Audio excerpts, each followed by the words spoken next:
asalaamaaleykum mbokki Sénégal mbokki diaspora man la à nouveau seen frère et compatriote Docteur Seck depuis Paris maa ñëwaat ak yéen rek ci ajjuma ji di leen wax ajjuma mubarak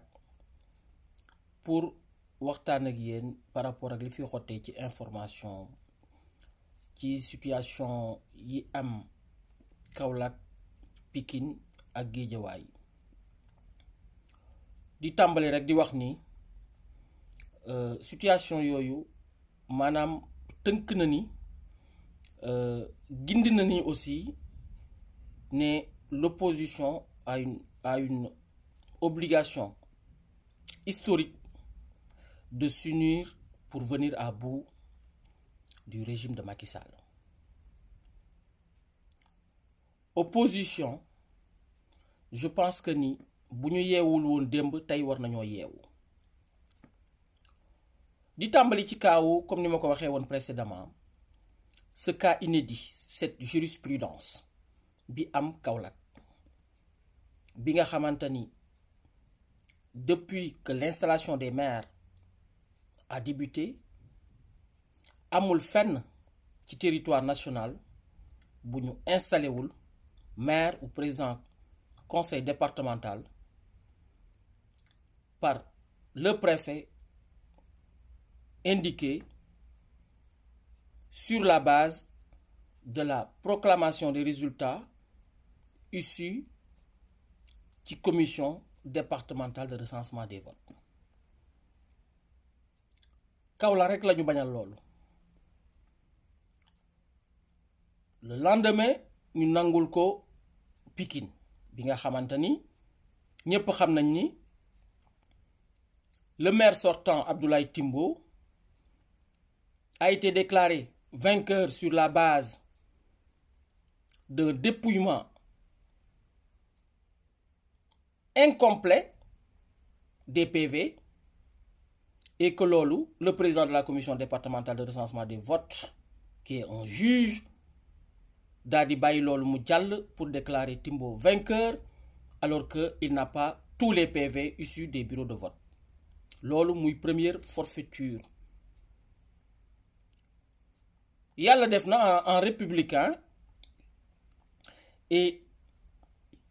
en citoyen respectueux des dispositions législatives et réglementaires, l'équipe de Wallu, soutenue par l'équipe de Yewwi de Pikine, ont répondu positivement à la convocation du préfet de Pikine. li fa am yépp xam ngeen ko gis ngeen ko. La majorité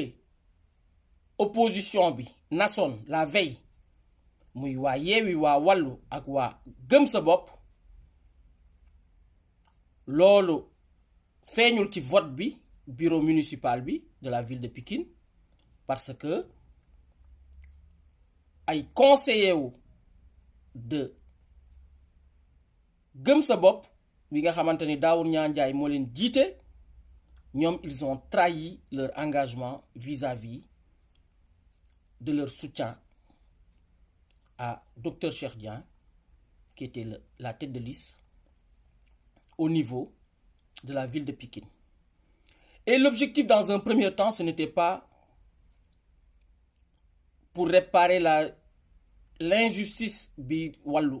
subir, mais l'objectif c'était d'abord, comme l'ensemble des conseils de l'opposition étaient majoritaires, pour dans un premier temps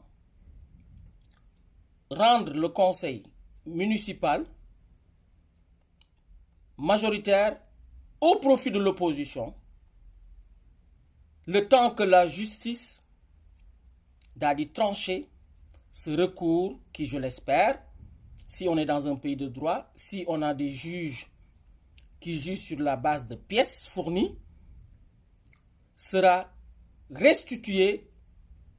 au docteur Cheikh Dieng pour gouverner au destiné des Pikinois.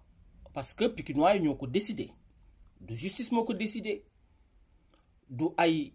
arrangement moo ko décidé mais Pikinois yi seen sañ-sañ ñoom ñoo décidé ni ñun tànn nañu Cheikh Dieng moom moo ñu doy pour ñu teg ko à la tête de la ville de Pikine. Ce qui s'est passé est déplorable. et liñ ci xam yaakaar naa ne ñi ngi koy ku ci nekk ñi ngi tamante tur boobu mooy bañ a tuddee ci seen biir entre Daour Niang Ndiaye et les responsables de Gëm Sa Bopp. Donc li leer ba leer ak li am ba am ak li Sénégalais yi bëgg a xam mooy Bougane en personne doit se prononcer officiellement devant tous les Sénégalais pour édifier ce cas suspect à Pikine et l'autre cas suspect à Guédiawaye bi nga xamante ni aussi am nañ fa ñoom 2 représentants, 2 conseillers à la ville, et que le vote pour apporter la majorité pour gouverner à notre frère Ahmed Aïdara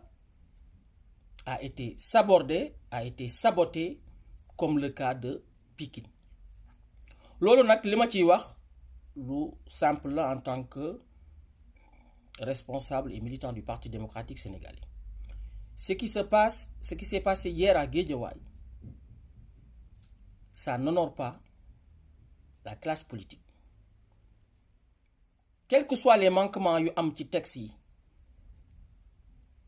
qui régissent les collectivités territoriales,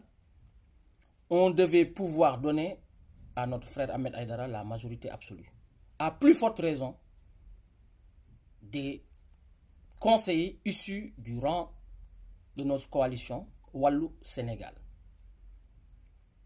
Mais comme le vote est secret ak li fa xam yépp, on ne maîtrise pas les tenants et les aboutissants. Nous savons tous que il y a une différence de 2 conseillers entre la majorité et l'équipe sortante. Mais j'en appelle dans le même sillage que le frère secrétaire général national et le président Karim Meïssa Wade, que nous qui ont réaffirmé notre position d'opposant à ce régime de Macky Sall. Donc il n'est pas question lu toll ni tarafatal ay ni même bu doon moitié voix am na sax ñu koy attribuer à Benno Bokk Yaakaar. lépp nag mën nañ ko defar ak arranger ci waxtaan. Et je salue le flair du frère Ahmed Aïdara d'avoir bloqué ces votes-là pour que les principaux protagonistes de l'opposition puissent se concerter à nouveau et puissent sceller un pacte de solidarité, un pacte de gouvernance pour l'intérêt des Guédiawayois. maa ngi leen di jaajëfal di leen gërëm di leen sant di leen wax ajjuma mubarak. Man la woon encore seen frère et compatriote Docteur Seck depuis Paris. Je vous remercie. Jërë ngeen jëf.